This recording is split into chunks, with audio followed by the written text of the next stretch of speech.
Well, this could be considered a Van de Graaf generator deep cut. I guess you could say that. It was actually, I think, a single with Refugees, but it was around the time of The Least We Can Do Is Wave to Each Other era. And yeah, let's go. Hi guys, welcome to Lee Reacts. Hope everyone's having a good day.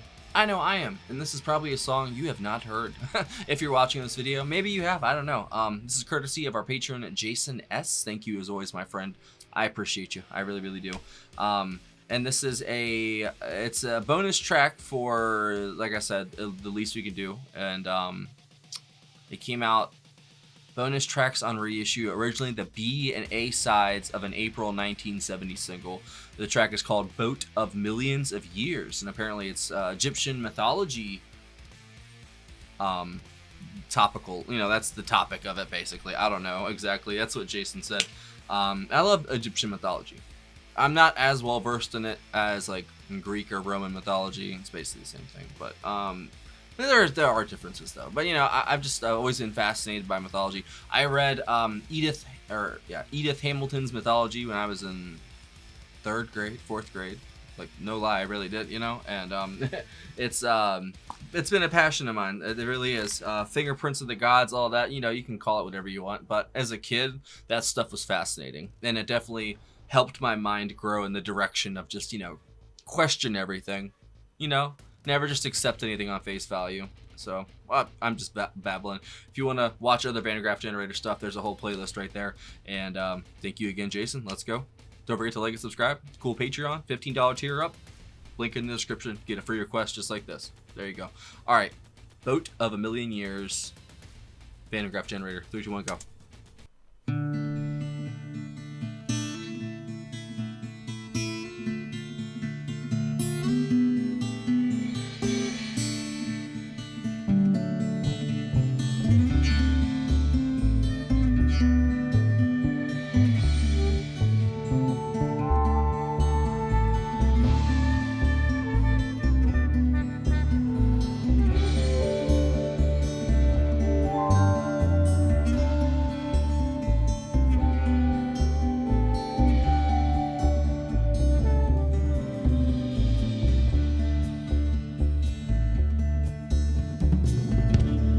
Horus the Good lived in the north, in lands of fertility and beauty.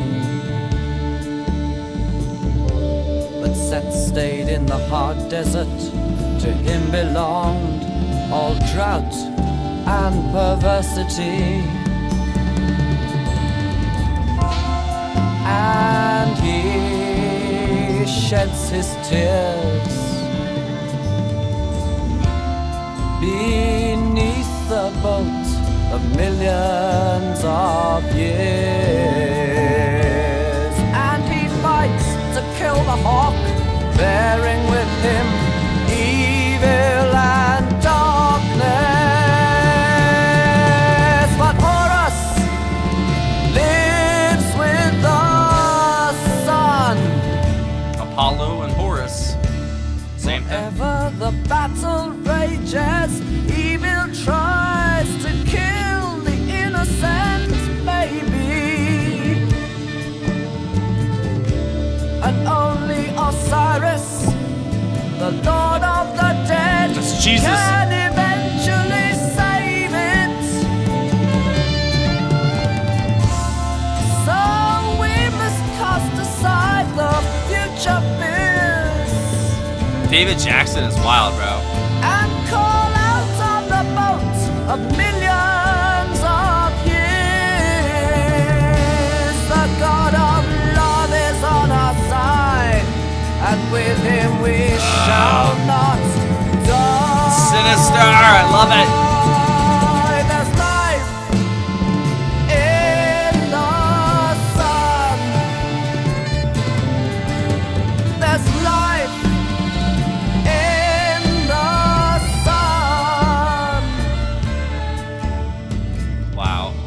Only in violence is the cause lost. In peace, grace set can't kill our baby of love.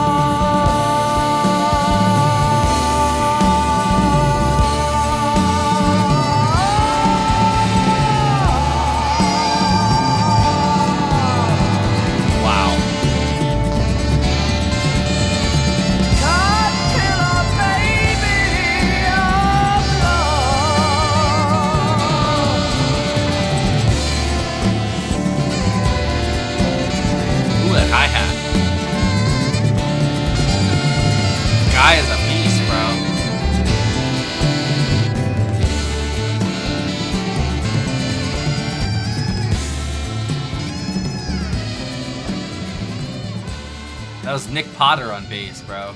Killing it.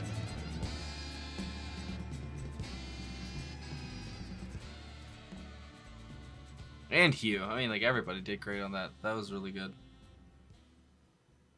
Like, I don't know how they do it every time, bro. Even like a B-side to some random single from the 70s, it's great. It wasn't even on the album, you know what I'm saying? Like, that's wild, man. And it's got all the hallmarks and all the things to love from any Van de Graaff Generator song, you know. Van de Graaff Generator, sorry, I say things quickly. You know, Peter Hamill's just incredible lyrics, and his range and power is just it's mighty. It really is, man. One of the best vocalists and lyricists easily, hands down. And he's so underappreciated. This whole entire band is underappreciated. They basically have been forgotten to time, except if you grew up in this time, obviously, and you know about them, or you're an adventurous young person like me, per se. Yeah, I kind of, it makes me sad, because, you know, the boat of a million years, bro, it's gonna keep on just boating, you know what I mean? And it's just, things are gonna be forgotten and left to time, and that's so sad and scary to me, man, because there's plenty of art from the 1500s, the 1600s, still exists. People don't listen to it, though. You know, I mean, unless you're like Bach or something, or Beethoven, you know, like, I don't know. Or Shakespeare too, man. Shakespeare definitely is, but that's, you know, plays and stuff. I don't know, man. I just, time is a brutal motherfucker. It really is. And it's going to take every single one of us. It's going to take every single one of these songs, and it's never going to let them go, you know, and people are going to forget, and that's it, you know. It's sad. What is it? Tres Mortes, and it's like Hispanic or Aztec culture.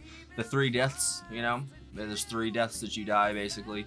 I can only ever remember 2 of them. You know, the first death is when you actually die, and then the third one is like the last time somebody speaks your name. Oh, I can't remember Dos, but whatever. And that's true with songs too, man. Because if no one plays them, they die. You know, it's art in general. You know, if there's a painting that nobody looks at, what's it doing? You know what I'm saying? It's just, it's worthless at that point if no one's looking at it and taking something from it and enjoying it or learning. You know, it's just art. And I feel like Van de Graaff Generator is a band that just cannot be forgotten to time, because they are so important, man. They are so influential in their own way, that they influence so much, and they kind of exist in a pocket outside of time, it feels like, because their music, it either could have come out in the 1960s or 70s, or it could come out yesterday, you know? And I bet it'll be that way for another 10 or 20 years too, probably, until we get into like meta music, where we just kind of transcend the genre confines completely, and eventually there's going to be like a country, rock, rap, jazz, classical hybrid made by AI, you know what I'm saying? This is going to happen, bro, and it's scary. Let me just get this out the way then. Peter Hamill on lead vocals and acoustic guitar. David Jackson on tenor sax. Hugh Banton, organ. Right? Yep. Nick Potter on bass, and Guy Evans on drums. And that's it. And the arrangements were done by Van de Graaff Generator, produced by John Anthony. Released in 1970. What a year, right? Like I said, B-side for a single from 1970, and that was courtesy of our patron Jason S. The highlight of it definitely is the lyrical quality of and the vocals from Peter, as always. We did a deep cut from Peter Gabriel and Genesis yesterday, so it's only fair we did a deep cut for Van de Graaff Generator and Peter Hamill today. I'm weird like that, so I made sure it happened. I'd say the saxophone for the instruments, the organ, saxophone, drums, and the bass too, man, just fantastic all the way through, especially for a short song by them. They got a lot done in a short period, you know, like they didn't have that much time compared to some of their other tracks, you know, and they got most of it the same thing done as the long track. I think it's the blend of the saxophone and the organ, man. It's such a unique sound. And then you've got Peter's just out of this world vocals on top of it. So it just gives it this foreign feeling every time you listen to it.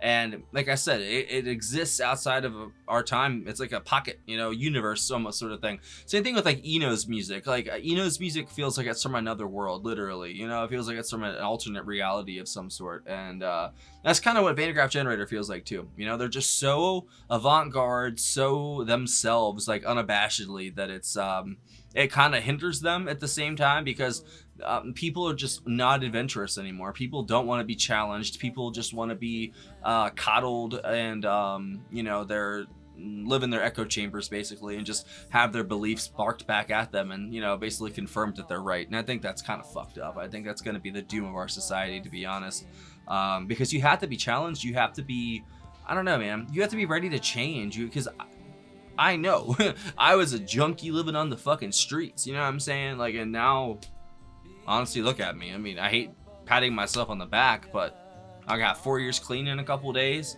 You know what I mean? Like, I put a nice little life together for myself. I have a wonderful family, and I love them so much. And I'm very lucky. I'm very, very lucky, and I count my lucky stars every day that I wake up, just because I shouldn't be here.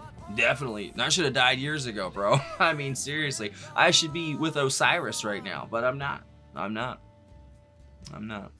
But mythology. I get my 60 seconds of mythology talk. Just let me have it. All right. I'd say I like the names you brought up, you know, and I think it's very interesting. I don't know how I can say this, but there's a country of a certain name that's in a certain conflict right now. Starts with an I, ends with an L. But I just say it for whatever reasons. Whatever, it doesn't matter. It doesn't matter about the actual what's going on, but the name. It's Isis, Ra, El put together. Isis and Ra, obviously being Egyptian gods, and El was the Jewish god, Elohim, Yahweh, whatever you want to fucking call him, you know? And you put those names together, and you get that name. I always thought that was interesting. Something to ponder. But yeah, like Jesus and Osiris are parallels. Like every religion that's gone, like every time there's a major religion, it like takes from the previous ones. It's like the city-states of Greece back in the day. If they conquered a city, they would add that god of that city to their pantheon. You know what I'm saying? So that's how like the gods became together, because all those gods were the gods of separate cities originally, and then finally they all came together with like Athens, Sparta, all that stuff. You know, and the city-states, they warred like crazy. And you know, there's lots of hints of Greek mythology as well. And you know, Christianity and such. I don't know. I just think it's interesting how we just take things from previous religions and just recycle them. Nothing new under the sun, even in religion. Even over thousands of years, there's nothing new under the sun. Except for Van de Graaff generator. This was definitely new. I mean, and there's still nothing like this. I think the closest thing that comes to it is like King Crimson, maybe? You know what I mean? Like, but at the same time, not, because this is way more avant-garde than King Crimson. King Crimson's way more disciplined. They are way more freeform, and they really just like they follow an idea to its end and just kind of let it do its thing. I think that's great. And I've already been rambling on long enough about a deep cut by Van de Graaff Generator, but Peter Hamill's lyrics and vocals, of course, steal the show, as always. But Hugh Banton, David Jackson, Guy Evans, a dream lineup. But it's sad to say that nobody even knows who they are. That's what breaks my heart about this, because I know I'm really like, I'm not the only reactor who does old music, obviously. Well, classic. Sorry, don't say old. But, you know, I'm not the only one, obviously. But I don't think anyone does it like I do. Nobody does it 6 days, you know, I mean, 6 videos a week, 7 days. 6 videos a day, 7 days a week. See, it takes its toll. And I've discovered so much, listened to so much, and I think we've collected such a wonderful community here. I mean, like, good God, guys, I stand in awe of you guys sometimes. I really do. Y'all are amazing. Such knowledgeable, kind, caring folks, and I'm so glad that I've attracted a good group of people. Because I said yesterday, like I said, it's very easy to attract a very negative, reductive fan base on this platform. Very, very easily. And I try to shoo away those kind of people pretty quickly by acting strange and being weird. You know, I am a weird fuck, but I'm not that weird. I just kind of, you know, play it up a little bit sometimes just to, you know, get people out of here that don't belong, you know, because I think most folks can see that, you know, I'm just being me and just fucking around. And and if you can't tell that, if you can't see like my tongue firmly planted in cheek half the time, then you don't belong here, bro. Get out of here. But like I said, I'm already talking too much. Sorry. Thank you for watching, guys. If you have any other recommendations by Van de Graaff Generator, please leave it down below. I'd really appreciate it, man. I'll check out anything by them. But thank you again, Jason. That was wonderful. I wish I could talk mythology more, but it's late. I got editing to do, and you guys don't want to hear me ramble on about mythology, probably. They're like, no, shut up, Lee. Oh, boy. But, you know, seriously, though, if you really think